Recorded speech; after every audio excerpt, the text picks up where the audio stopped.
শ্রীকান্ত গার্ডেনে আপনাদেরকে শুভেচ্ছা। আজ আপনাদেরকে দেখাবো এই যে বাহারি গাছের ডোক কাটবেন কীভাবে।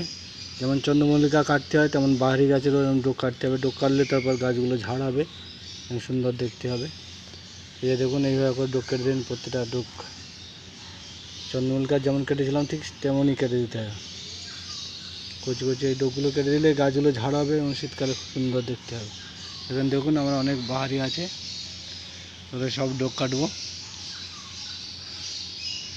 এগুলো সপ্তাহে একবার করে ওই সর্ষে খোল পচিয়ে পাতলা করে সর্ষে খোল দিতে হবে, তাহলে গাছগুলো ভালো থাকবে এবং দেখতে সুন্দর হবে। শীতকালে এগুলো খুব সুন্দর দেখায়। আপনাদের যাদের ছাদ বাগানে করেন বাহারি গাছ সুন্দর দেখাবে। এই যে আমরা প্যাকেটে লাগিয়েছি, প্যাকেটেও করতে পারেন, টবেও করতে পারেন। দেখুন আমার এইসব বাহারিগুলো, কালারগুলো দেখুন কত সুন্দর।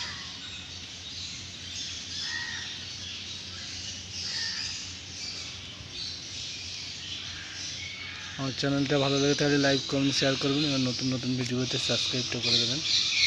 প্রত্যেক গাছে সব ডোক কাটতে হবে, এক ধারে সব ভালো করে সমান করে কেটে দিতে হবে, যেমন দেখেছিলাম চন্দ্রমল্লিকা তেমনই। ডোক কাটাটা আবার একবার দেখাচ্ছি।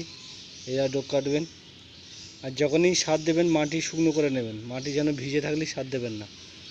মাটি ভিজে থাকলে সার দিলে মাটির গোড়াতে এসে দেখবেন গাছের গোড়ায় মাটিটা শ্যাওলা পড়ে যায়, গাছটাও নষ্ট হয়ে আসবে এবং পচে যাবে। সেই জন্যে এইটা খেয়াল রাখতে হবে বিশেষ করে, যে যাতে মাটিটা শুকনো থাকে সেই সময় সার দেবেন।